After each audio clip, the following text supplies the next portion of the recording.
අපේ ජාතිය අපේ රට මාතෘ භූමිය වෙනුවෙන් ඒ ශාසනික සේවය වගේම ජාතියක් ගොඩනගන්න ශක්තිමත් කරන්න මහා මෙහෙවර වූ ශ්‍රේෂ්ඨ වූ කැපවීමක් ගෞරවනීය මහා සංඝරත්නය සෑම විටම කැප කරලා තිබෙනවා.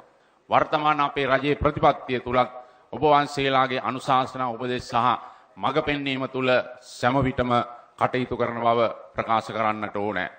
රටේ ජාතික ආරක්ෂාව, රාජ්‍ය ආරක්ෂාව, නිදහස, ස්වාධීනත්වය මේ කියන සියලු කරුණුවලදී ගෞරවනීය මහා සංඝරත්නයේ ප්‍රමුඛ මේ රටේ මුළු මහත් ජනතාවගේ උපදෙස් විශේෂයෙන්ම ඒ කරන මඟ පෙන්වීම තුලයි අපි රජයක් විදිහට කටයුතු කරන්නේ කියන එක ඊටාම පැහැදිලිව ප්‍රකාශ කරන්නට ඕනේ.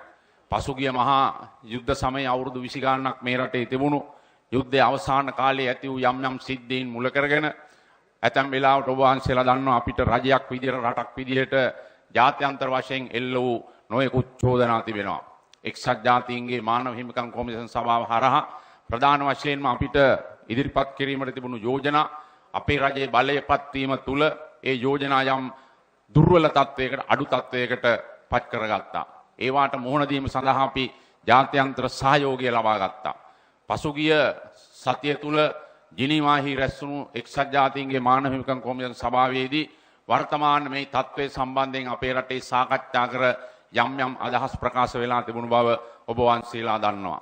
ඒ අදහස් කුමන විදිහේ ඉදිරිපත් වුණත් මොන විදිහේ අපේ විශේෂයෙන්ම අපේ රටේ ස්වාධීනත්වය සහ නිදහසට අභියෝග වන ආකාරයෙන් රට තුල වෙන්න පුළුවන් රටෙන් බාහිරව LTT ත්‍රස්තවාදීන් වෙන්න පුළුවන් වෙනත් ව්‍යාපාර සංවිධාන වෙන්න පුළුවන්. ඒ කුමන සංවිධානයක් හෝ ජාතික වශයෙන් වෙන්න පුළුවන් අන්තර්ජාතික වශයෙන් වෙන්න පුළුවන්. ඒ කුමන විදිහේ අදහස් ප්‍රකාශ කළත් මේ රටේ ස්වාධීනත්වය වෙනුවෙන් මේ රටේ භෞමික අඛණ්ඩතාවය වෙනුවෙන් රජයේ සෑම විටම අභීතව කටයුතු කරන බව ඔබ වහන්සේලාට ගෞරවපූර්වකවම මෙහිදී සිහිපත් කරන්නට ඕනේ. අපිට එල්ල වී ඇති චෝදනා සම්බන්ධයෙන් විදේශීය විනිසුරුවරුන්ගෙන් යුදාධිකරණ පිහිටවන්න නොයෙකුත් අදහස් ප්‍රකාශ වෙනවා.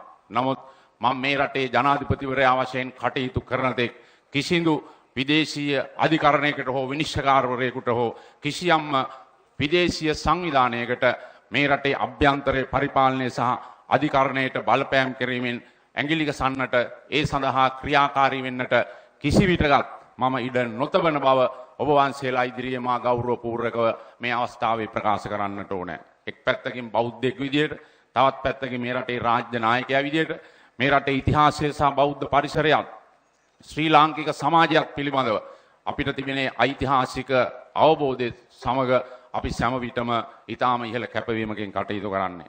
මේ රටේ සිංහල දමිළ මුස්ලිම් සියලු ජාතීන් තුල ඒ ජාතික සමගිය ශක්තිමත් කරමින් සංහිඳියා පිළිවෙත් ශක්තිමත් කරමින් විශේෂයෙන්ම බෞද්ධ දර්ශනය තුලින් තමයි දෙන්නේ සෑම විටම මේ සංහිඳියාව ශක්තිමත් කිරීම.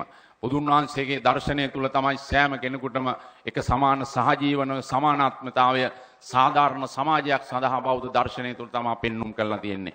අපි රජයක් විදිහට සෑම විටම කටයුතු කරන්නේ ඒ අනුවයි කියන එක ඔබ වහන්සේලා ප්‍රමුඛ සමස්ත මේ රටේ සියලු ජනතාවටම ගෞරවයෙන් සිහිපත් කරන්නට ඕන.